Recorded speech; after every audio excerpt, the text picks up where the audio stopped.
Okay, so now that I've cleaned out the hub and removed all those metal shavings, and I know that we're not gonna tear up any bearings or anything like that, the next thing to do is to take your bearings.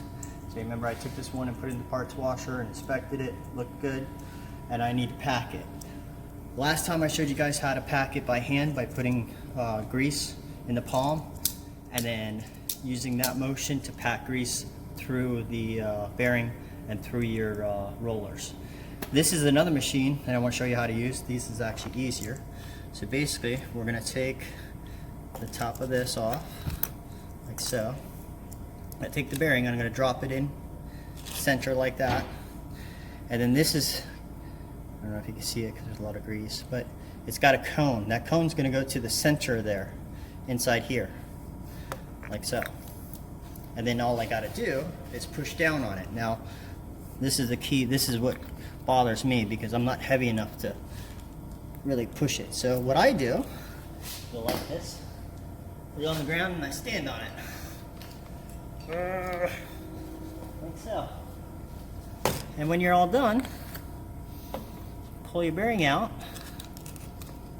and you can see that it pushed grease through and it came out the back side, and I'm looking all the way around and it pushed grease through the back all the way around. So that is a properly greased bearing. So I'll put a little grease on the race there before I drop it in. Drop that bearing in. That out. And now I'll put the seal on. Go ahead. So here's the seal, and I'll stick that on, like so. And then we'll tap it into place. Remember that you want to try to tap this nice and even, so I'm going to walk it around like so. Okay, seal's in. Alright. And then just before I put the rotor on, I'm going to take the outer bearing and I'm going to grease it now because I'm going to need it in a minute. And I'm going to be holding the rotor, and I'm not going to have hands free to do this. So I'm going to prep myself. So you can see that it pushed it all the way through and out through the back. So that's properly greased. And then I'll take this bearing and I'm going to put it over here. I'm going to put it on a nice clean rag so that I don't dirty it, along with my other components. If you remember, this is my washer. So my washer's over there. And then my king nut. There's my king nut. Remember, they call it a king nut because it looks like a king's hat. I'll take my rag and I'm going to clean my spindle off.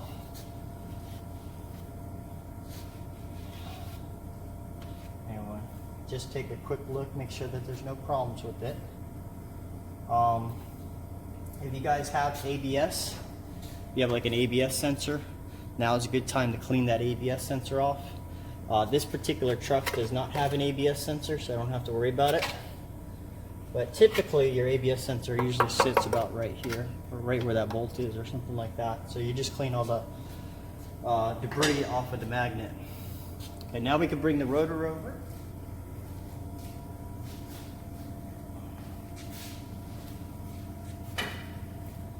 Okay. And then I'm going to try to slide my rotor all the way on, push it all the way up. Now I'll take my bearing, my outer bearing, that's going to go in first.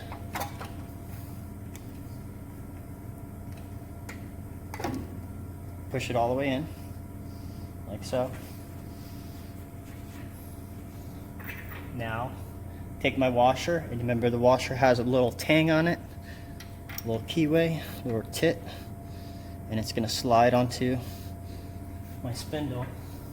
Now I can take my spindle nut, and I can start the spindle nut and run it up in there.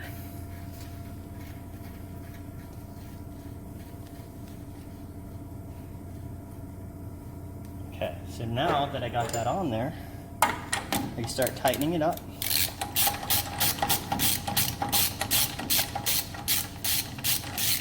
And as I do that, I'm going to be spinning my rotor so it centers. So if you guys remember, according to the Truck Maintenance Council, on a large truck, it'd be 250 foot-pounds of torque down to center that bearing. And then we back it back off, and then we tighten it to about 25-50 foot-pounds. Basically, I'm going to do it to the feel because I can actually feel it.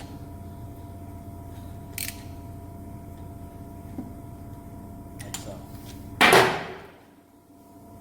going to check to make sure that there's no play. The next thing we do is we're going to put a cotter pin in there. So I need to line up the cotter pin hole. So sometimes that's a little hard to see.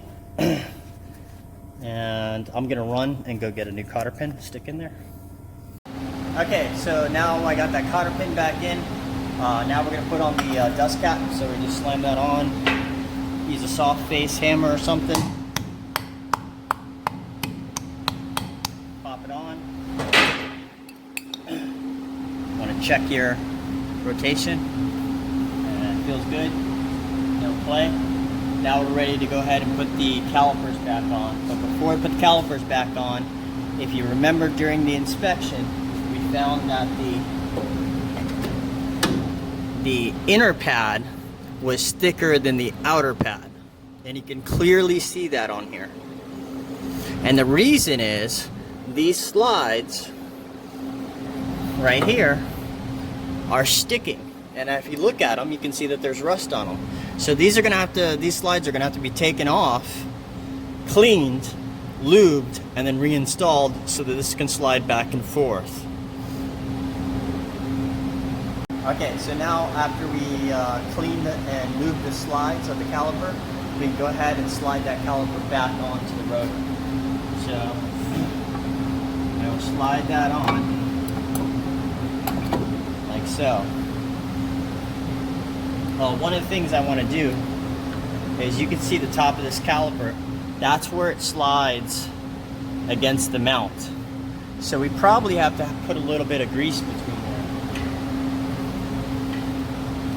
there. So I'll take my brake grease and I'm just going to put a little coating of grease right there, and the one on the bottom right there, so that we don't have any sticking. So I'll slide that on.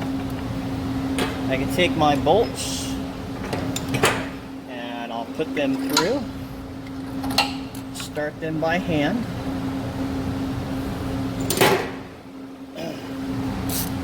And now I can start to tighten them up.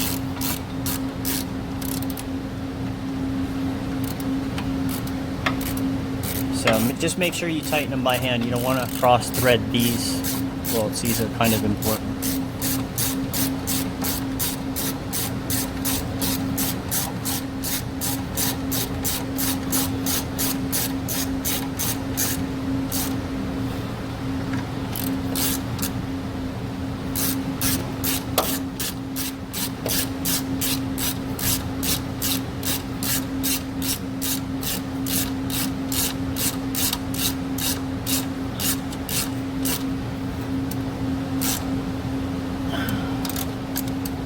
Now I'll go back, I'll find out what the spec is, and we'll torque these down.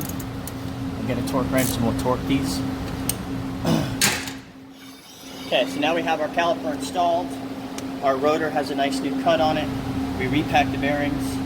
The last thing we're going to do is just torque the nuts, or the caliper bolts, down to specification, and then we can put the wheel back on. Okay, so wheel goes back on.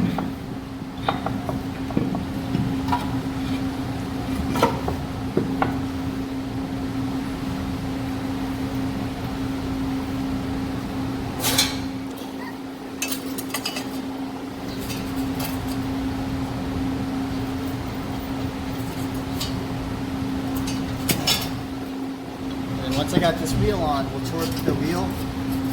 We'll let the car down. Before I roll the car out, I want to pump up the pedal. We pushed the piston and receded it back. Before we removed it, Well, now the first time we go and hit the pedal, that pedal's going to drop all the way to the ground to push that piston back out. If I'm rolling down the lift when that happens, I'm not going to be able to stop. So pump up the pedal.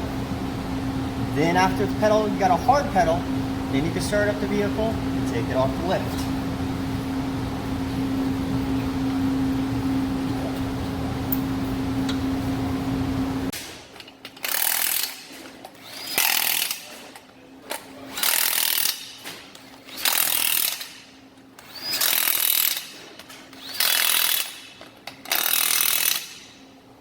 So now we can let this down, we'll torque the wheels, pump up the pedal, and then we'll wrap it up. After we get the truck on the ground, we're going to go ahead and tighten the lug nuts up with a torque wrench. Make sure that you use the specifications, use the correct torque.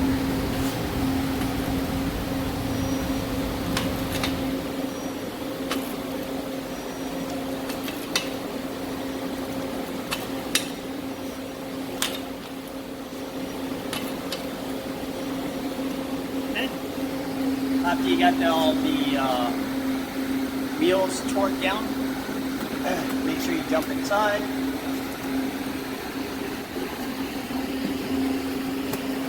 And then we're going to pump that pedal up.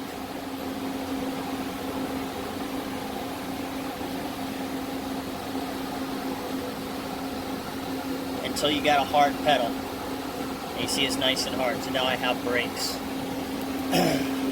The last thing you want to do after you pump up that pedal is check the master cylinder to make sure the fluid's good. You can see that we dropped some fluid. That's because I opened up the calipers and we lost fluid. So we'll fill this up and we'll bring that up to the full line, put our cap back on, and then we'll be ready to go. Okay, so that concludes this section of the hydraulic brakes. So just to recap, we did the inspection, we inspected the front, we inspected the rears, we did the resurfacing of the rear drums, we did a clean and adjust of the rear drums, we went to the front, we resurfaced the front rotors, repacked the bearings, and reassembled the brakes. I'm going to leave this truck with some of the problems when you guys come in for your hands-on. I'm going to order some parts so we can actually do the replacements. So hopefully you can remember all these procedures. Remember that these videos are going to be online. They're going to stay online, so if you need to review, you can go back to these videos before we actually do it on the hands-on next week. See you guys next week.